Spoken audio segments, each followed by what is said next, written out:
baby. Where did these niggas be at when they say they doing all this and all that? Tired of beefing you bums, you can't even pay me enough to Step back and Please don't pay that nigga songs in this party, I can't even listen to that. Anytime that I run into somebody, it must be a victory lap. Hey, shawty come sit on my lap. Yo, what's up you guys? Welcome back to Second Take. It's Vishwa here, and today we're back with some more off-season content and how it affects the future of the Atlanta Hawks. As you guys know, the Hawks are one of the major teams that have been making significant changes and getting major additions to their young roster in order to finally compete for a playoff spot. The previous season saw the Hawks having a terrible season, finishing with only 20 wins and 14th in the Eastern Conference, but they're certainly looking to turn around this paltry record into a playoff caliber team, as their recent offseason moves feature the Hawks acquiring tremendous players like Danilo Gallinari, Bogdan Bogdanovic, Rajon Rondo, Chris Dunn, as well as Tony Snell, and acquiring the big man Onyeka Okongwu out of USC with the 6th pick in the 2020 draft. And before we get into the importance of these additions, as well as the withdrawals of the team, I'll be explaining in brief their past season, including the positives and the negatives, as well as later on explaining if due to their off-season transactions, are they a playoff caliber team or not. To begin with, when you take a trip back to the last time the Atlanta Hawks made the playoffs, it was during the 2016-17 season, which saw the Hawks have a record of 43-39, led by guys like Paul Millsap, Dennis Schroeder, Dwight Howard, Kyle Korver, Tim Hardaway, and Kent Bazemore, and other role players like Dabo Cephalosha, Mike Muscala, and Ersan Ilyasova. This was a team that had a lot of veteran presence and guys that pretty much knew what they were doing, their success on both ends of the floor, as well as once again their experience that they had compared to the young roster they have right now. Now I'm going to be discussing the biggest problems of why the Atlanta Hawks were 20-47, 14th in the Eastern Conference, one of the worst teams in the league, and I'm going to be pointing out some of the biggest flaws that they had in this season. And even though they had such a young, talented group consisting of guys like Trae Young, Cam Reddish, DeAndre Hunter, Kevin Huerter, and John Collins, the biggest flaw I saw and was pretty evident with this team was their terrible job on the defensive end of the floor. And this is clearly seen as the Atlanta Hawks ranked dead last in the league, allowing 119.7 points per game, and this was simply terrible as it was the biggest reason why they'd lose so many games. And if you look back at the season, some of the key points, they allowed 53.6 points in the paint per game, tied with the most along with the Cavaliers, and this showed they're weak and they could not box out in the paint at all. In addition to that, they were also giving up points like 143 points to the New York Knicks, who are one of the worst teams in the league as well, and they are one of the worst offensive teams as well, scoring only 105.8 points a game. In addition to that, John Collins himself, he is not a bad defender at all, but he repeatedly pointed out that defense is really crucial, and the Hawks were not following the saying, defense wins championships. And there are many more reasons I'm going to be discussing why this team was so terrible on the defensive end of the floor, as well as some other flaws. For example, Trae Young, the starting point guard for the Hawks, who has established himself as a superstar in this league, starting for the All-Star game at age 21. He was carrying the Hawks the whole time this season. However, he was not the same in the defensive end of the floor, as he ranked dead last in ESPN's defensive real plus minus at negative 3.12, which means that he is allowing the most points per 100 defensive possessions. This was simply terrible, as you can't blame Trae Young for his defensive struggles, as he is a bit undersized and was bound to have a lot of struggles in his first few years in the league. But Trae Young, luckily for him, he did point out that it was something he wants to work on, and he is going to be able to compete much better in seasons going forward once his conditioning is also better as well. Finally, the next biggest flaw that was seen in the Hawks game was their constant reliance to turning the ball over, as they ranked 28th in the league, turning the ball over 16.2 times a game, And as the GM and president of basketball operations, Travis Schlenk, would state that even their defense could improve with a lot of practice and the young guys, maturing much more. But turning the ball over was definitely something he emphasizes needing to improve, as they always had a lot of careless and live ball turnovers, throwing a lot of inbounds passes away, ruining a lot of points in fast break situations, in addition to so many other instances. However, there are many positives fans can take out from the Atlanta Hawks past season, and the biggest one being their firepowered offense. As you guys can see, the Hawks ranked 15th in the league, scoring an average of 111.8 points a game. And this was very good, as they're pretty much doing better than 14 other teams in the offensive end. And the big reason this was there is primarily because of Trae Young. Trae Young was a sensational guy, and he was averaging 29.6 points, 9 assists, shooting 36% from behind the 3-point line, and he was pretty much carrying the load offensively for the Hawks. And even though the Hawks were such a terrible team, this ultimately led to Trae Young having a starting spot in the Eastern Conference for the All-Star game. He had such a rapid growth, and he was able to score in a variety of ways, such as the pull-up three-pointer, throwing up floaters in close to the paint, as well as using his shiftiness and quickness to get to the rack. And his playmaking ability was also off the chart, as well as his IQ, as he was averaging 9 assists a game. He could throw lobs to John Collins. Clint Capella is going to be there as well. I'm going to discuss him a bit later. And he's also able to kick out to the 3-point lines, especially with guys like Cam Reddish, DeAndre Hunter, and Kevin Huerter, and multiple other shooters. Unfortunately for the Hawks, the same that can be said for Trae Young cannot be said for the rest of the roster, especially their front court, as in my opinion, their big men Alex Len and Dwayne Dedmon, even though they represent a solid qualities for big men, they just do not fit into the modern NBA, and I don't think their games mesh well with their younger roster. And thankfully, they're getting Clint Capella back, but overall, I think this was a hole in their roster that they needed to fix.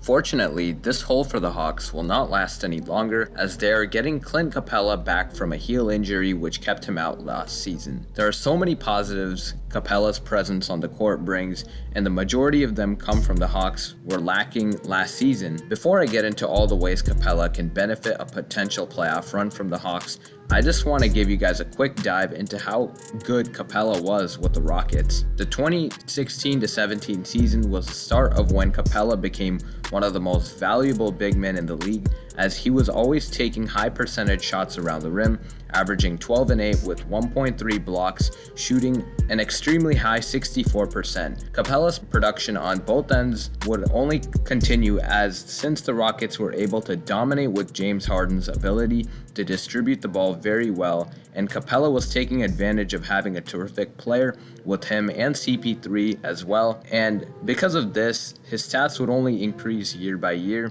However, his production wasn't all just based on good playmaking from the talented backcourt in Houston, as he was also able to crash the boards really consistently, averaging a double-double the last 3 seasons with Houston to go along with 14, 17, and 14 points with around 1.5 blocks as well. Finally, another huge exclamation point that can be seen in the 2017-18 season, as Capella led the league in field goal percentage of 65%, showing that he never makes bad decisions on the offensive end and is flat out so dominant. He always maintained around the same percentage throughout his career as well. In my opinion, this is perhaps the best addition the Hawks will have the coming season, as Trae Young is as good of a playmaker as James Harden, maybe better, and Clint Capella is going to be able to feast on the accurate lobs, the dishes, and the fast break sequences from Trae Young, and Trae Young's one of the best at doing this, and Capella is also going to be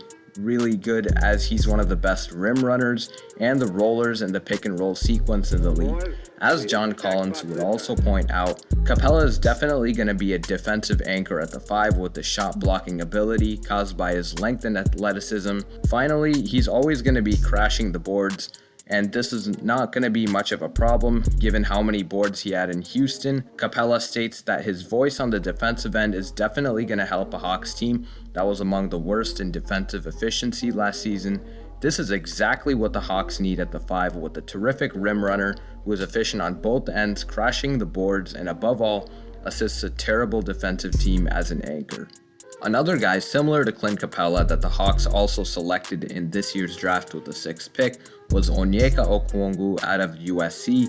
And this guy really puzzled me as the selection for the Hawks, as he has a really similar play style to Capella, given both of their abilities to be terrific rim runners, defensive anchors, and really excellent in the pick and roll and fast break sequence as well. Okongwu was a terrific player as he averaged 16 points, about 3 blocks, as well as 8 rebounds, having a terrific field goal percentage as well. And this is really great, but in my opinion, this was not the correct selection for the Hawks, as they could have gotten someone like Tyrese Halliburton or Devin Vassell, or a terrific wing or guard that could contribute, and they don't really need a big man as Capella's there to be the anchor. But either way, he's going to contribute really well to this young Hawks roster. When transitioning to the Hawks free agency pickups this season, Danilo Gallinari stands out as the biggest acquisition. While Capella bolsters the Hawks' efficiency on both ends of the floor, primarily defensively, Gallinari will provide even more firepower to this Hawks' already electric offense. When looking back at Gallinari's career, he was never looked upon as an all-star, but rather a solid near all-star player that would average between 14 to 19 points the majority of his career. Danilo was first drafted by the Knicks, then the Nuggets for a big chunk of his career, followed by a 2-year stint with the Clippers, and most recently the 1 year he had with the OKC Thunder. Danilo has always proved his immense versatility to play both the 3 and the 4. Standing at 6'9", Danilo was always used in a variety of ways, being able to drive to the rack, create his own shot off the dribble, either by isolation in the top of the key or in the post-up situation, resulting in a shot around the paint or a mid-range jump shot. He also has the option of having others make plays for him in the pick and pop situation, as well as the pick and roll or the catch and shoot. The stat about his game that was most eye-popping was definitely his 3-point percentage, shooting 38% for his career, as well as his free throw percentage, shooting a career 87%, which is really good. He was first used as a stretch 4 with the Knicks before transitioning into a more reliable scoring option with the Nuggets and the Clippers. According to NBA film analysis, Danilo is more than just a catch and shoot stretch 4 kind of guy, as he's a really skilled ball handler who can create his own shot. Defenses also have to respect his 3-point shooting, and this allows him to pump fake and jab step and to create a better shot inside the arc, whether it's a mid-range or a shot inside the paint. As you guys can see, Danilo is extremely dynamic as an offensive player, and I can definitely see him contributing for the Hawks at both the small and power forward positions in the starting lineup. Like I said before, the Hawks are one of the worst offensive teams with Trae Young off the floor, and Danilo takes immense pressure off of Young with his ability to create his own shot at the small forward position when needed, 3-ball, mid-range post-up, or in the paint, as when Trae Young is on the floor, he can also have adequate opportunities for shot creation, also drawing double teams, and he can play the power forward in this situation when John Collins is off the floor. And with the starting lineup of Trae Young, Bogdan Bogdanovic, Danilo Gallinari, John Collins, and Clint Capella, it's going to be really lethal for opposing teams. One more guy that the Hawks acquired in free agency was Bogdan Bogdanovic. They signed him on a 4-year, $75 million deal out of restricted free agency. This is really big, as Bogdan was initially supposed to go to the Milwaukee Bucks on a trade. He is a perfect fit at that shooting guard position for this young Hawks team. If you look back at Bogdan's career, he averaged 11.8 points his first season, followed by 14 and 15 points in his past 2 seasons, and he was such a reliable scoring option for the Kings, and he was really lethal along with De'Aaron Fox.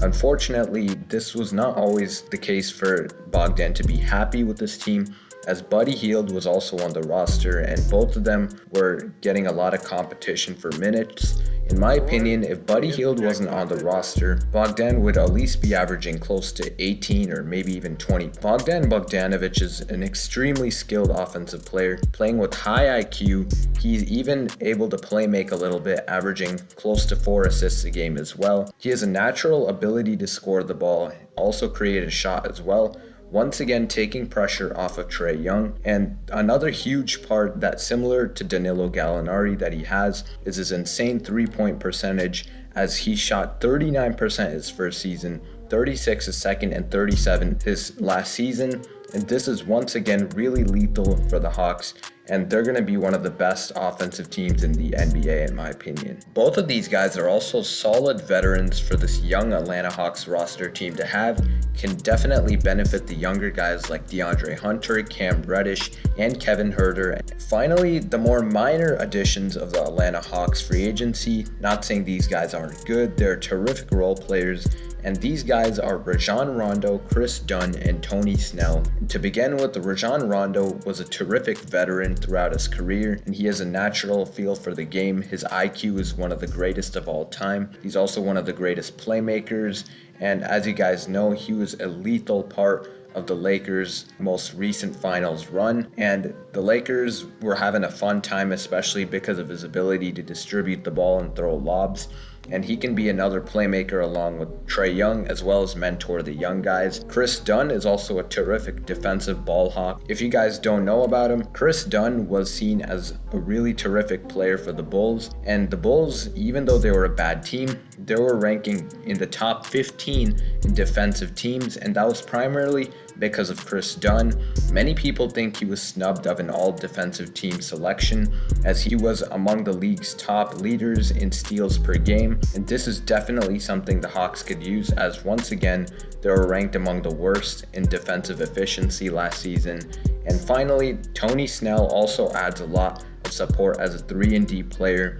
Not saying he's going to get many minutes, especially with DeAndre Hunter and Cam Reddish being there, but with the absence of DeAndre Bembry, Tony Snell could find some minutes in his way with the Hawks, especially with his ability to shoot the 3-ball. He's also been on a lot of contending teams as well, like the Bucks. Therefore, with all these free agent acquisitions like Danilo Gallinari and Bogdan Bogdanovic, Chris Dunn, Rajon Rondo, Tony Snell, Capella, Onyeka Okongwu, this team is definitely primed for a playoff run in my opinion, and they're going to be at least a 7th seed, as if you look at their starting lineup of Trae Young, Bogdan, Danilo, John Collins, and Capella, they also have a bench of Rajon Rondo, DeAndre Hunter, Kevin Huerter, Cam Reddish, and Onyeka Okongwu, with guys like Chris Dunn and Tony Snell also there as well. This roster has more than enough depth and a lot of talent on both ends of the floor, and they definitely get to cover up a lot of flaws I discussed earlier in this video. Comment down below if you agree